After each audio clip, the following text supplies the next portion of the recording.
Bwana Yesu asifiwe sana.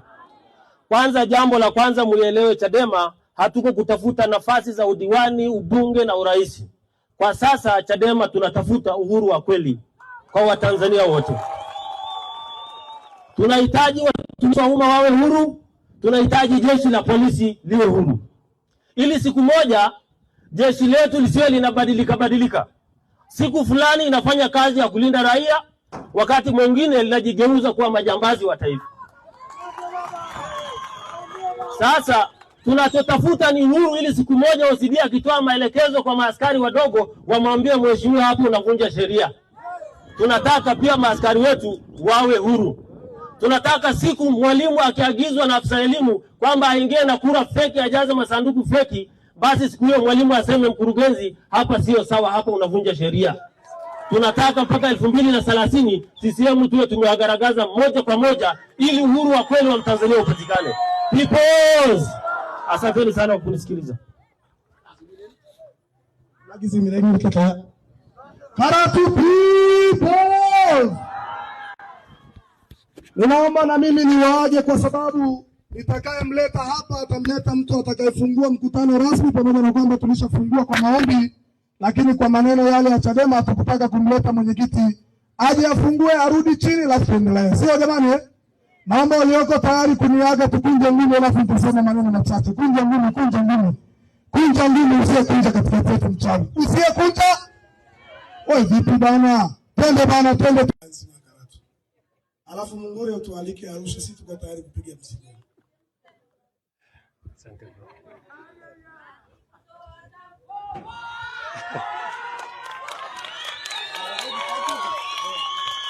Karatu peoples. Hii sauti inatosha kweli?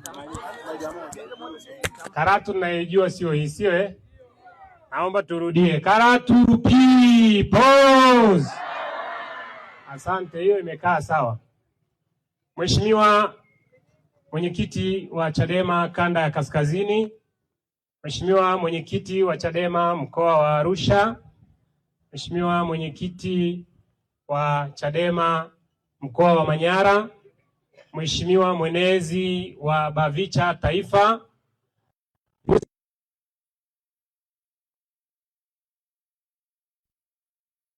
wilaya, naamini itifaki itakuwa imezingatiwa. Karibuni na mjione mko huru. Karatu ni nyumbani kwenu. Waheshimiwa sana wananchi wa Karatu, kwa heshima zote na kwa taadhima yote, nichukue nafasi hii kuwashukuruni nyote kwa mwitikio wenu huu. Mkutano wetu ulikuwa wa haraka sana. Maamuzi ya kuitisha mkutano huu yalikuwa ya haraka sana. Na rafiki yangu Jumbe ameguswa hapa na watu wawili, Mheshimiwa mwenyekiti wa kanda na wa wilaya. Naomba mimi niseme tofauti kidogo. Mimi nilikuwa namchukulia OCD wa Karatu, nilikuwa namchukulia kama kamanda wa Green Guard. Sijawahi kufikiri kama ni kamanda wa polisi.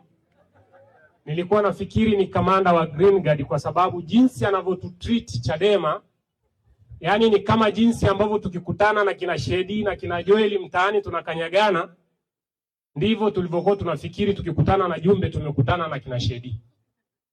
Lakini kwa leo naweza kusema kuna namna shetani anaweza akawa malaika, sio eh? Japo malaika alikuwa shetani. Kwa mara ya kwanza leo naomba niseme ninamshukuru na nimpongeze kwamba kwa mara ya kwanza ameonyesha weledi kama askari polisi.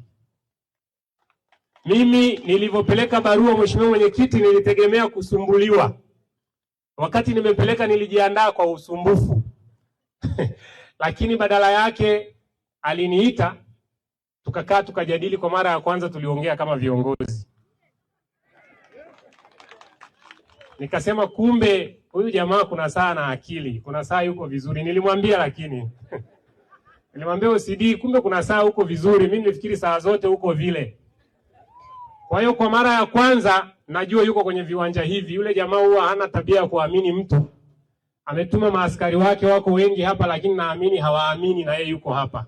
Kwa hiyo siwatumi maaskari mkamwambie, naamini ananisikia. Bana, tunakushukuru na tunaomba uendelee kuwa askari polisi, achana na green guard. Sisi wote ni watu wa Karatu.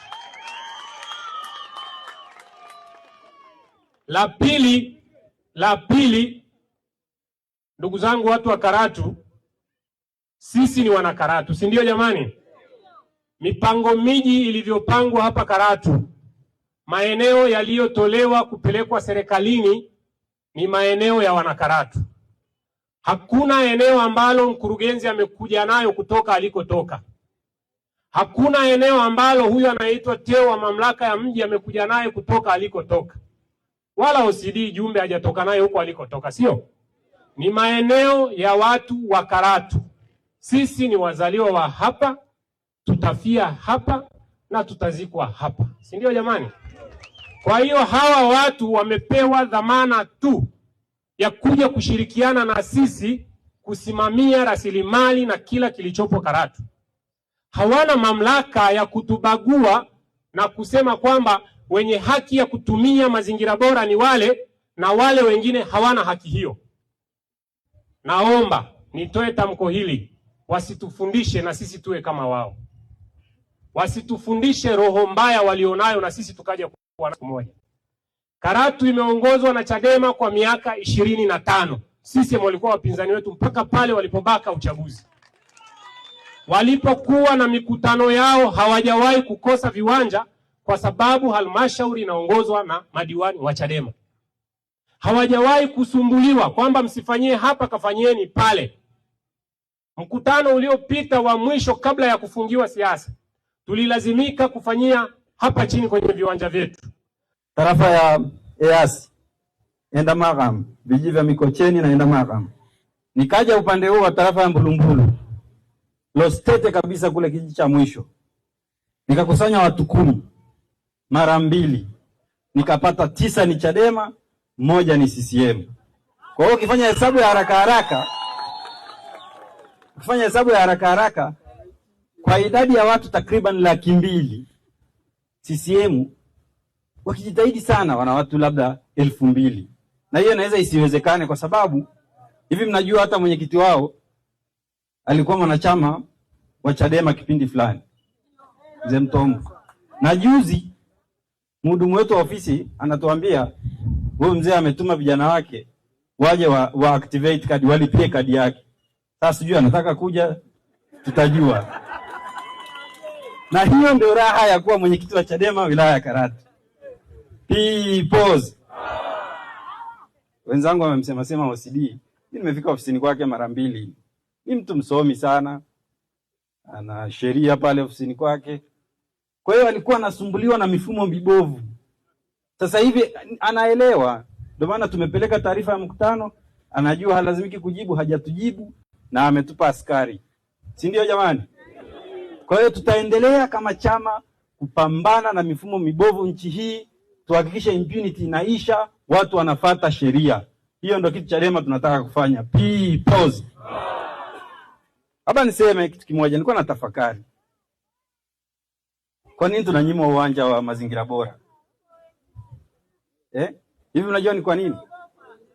Hawataki tuwaseme. Wakitupa uwanja wa mazingira bora, tutasema jinsi gani tokea wametupora halmashauri hawajafanya chochote.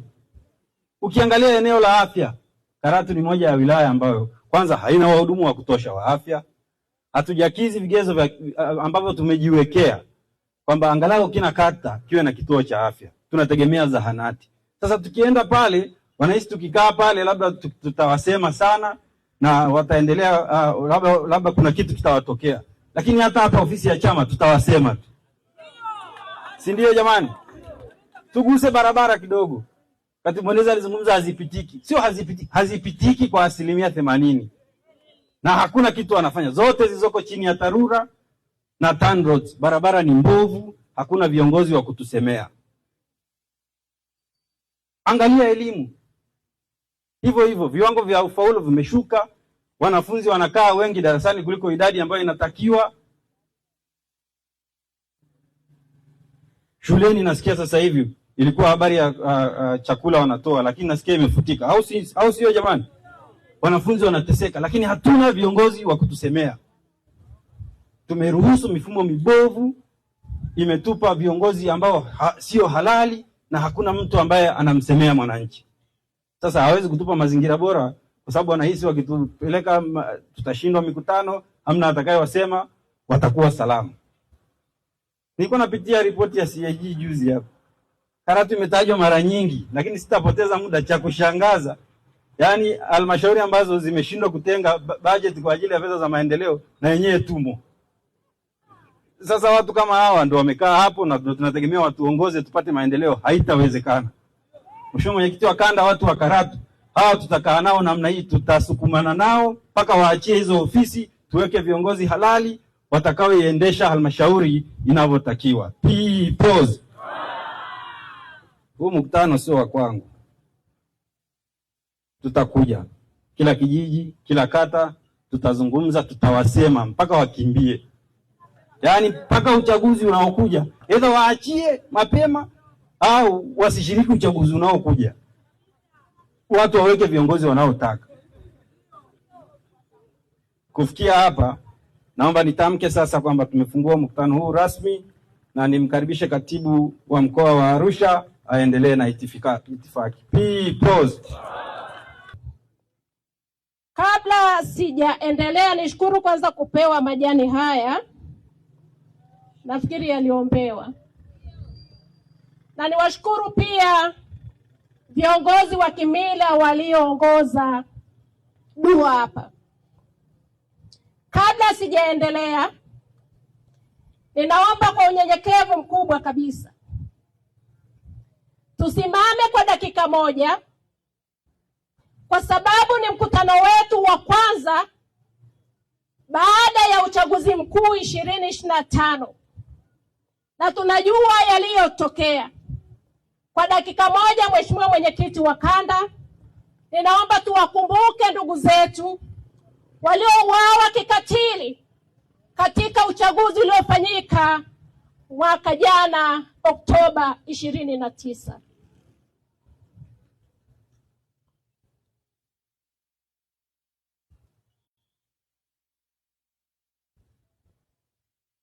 Mwenyezi Mungu alaze roho za marehemu wetu mahala pema peponi.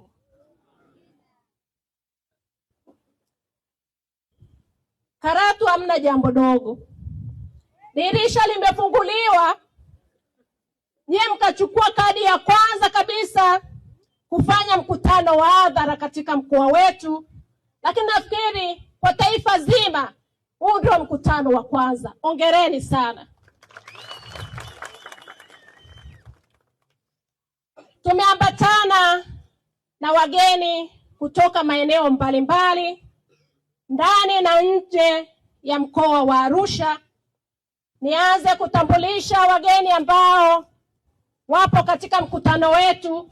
Kwanza kabisa, naomba nitambue uwepo wa hamasa wetu. Hamasa popote mlipo, tafadhali, kazi yenu ni njema na tunaitambua.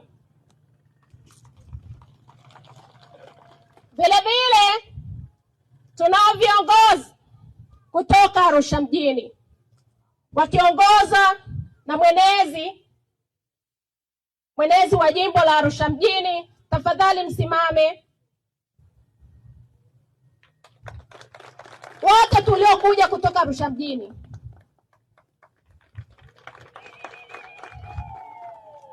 Asante sana. Katika mkutano wetu vile vile tunao viongozi mbalimbali wa ngazi ya kanda, kamati za kudumu za kanda.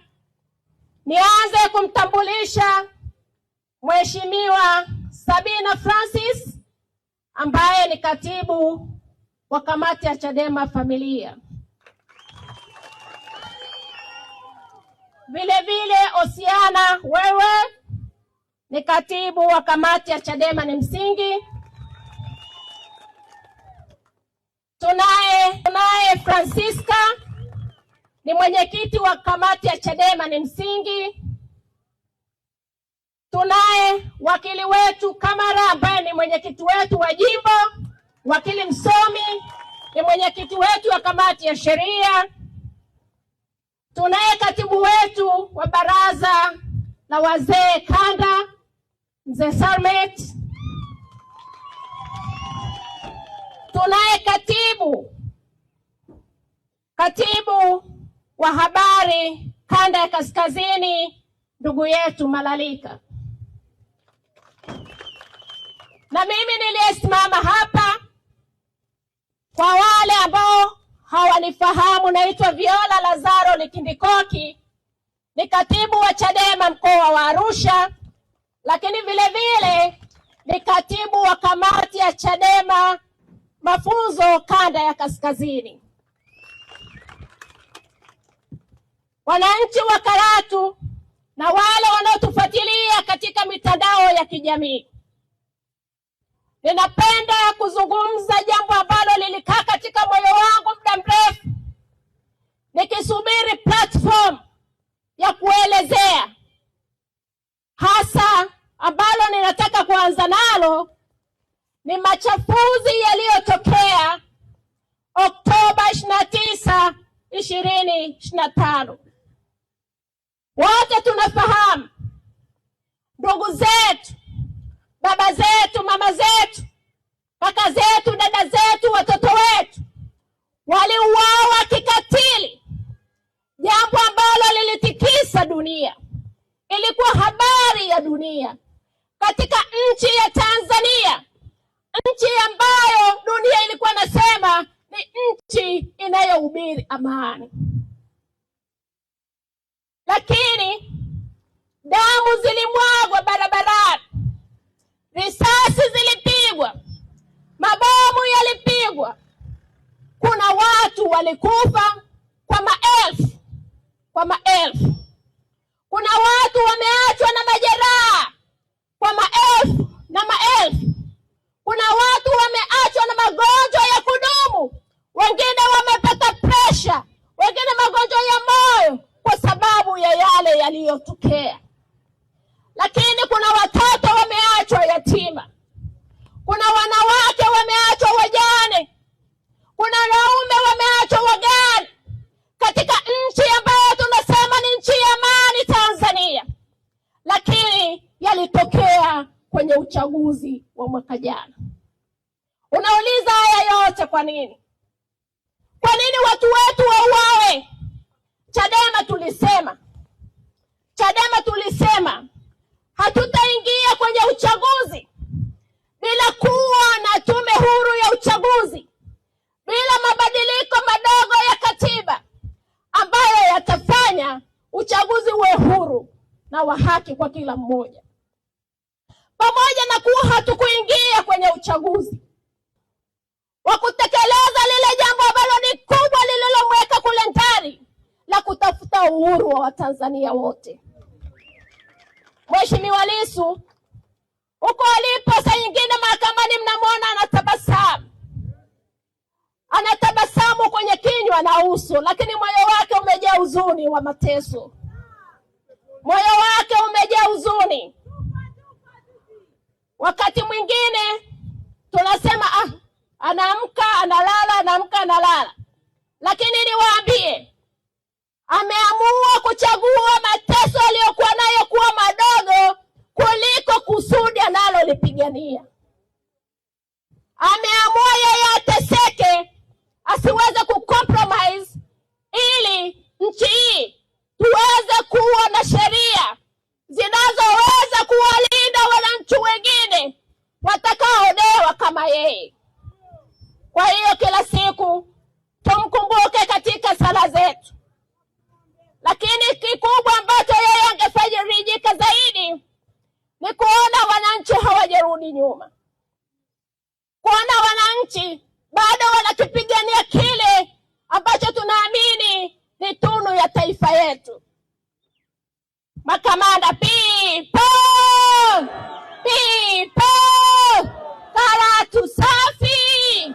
Karatu safi! Chama kimefunguliwa. Wengine wanasema shukuruni serikali. nyumbani kwako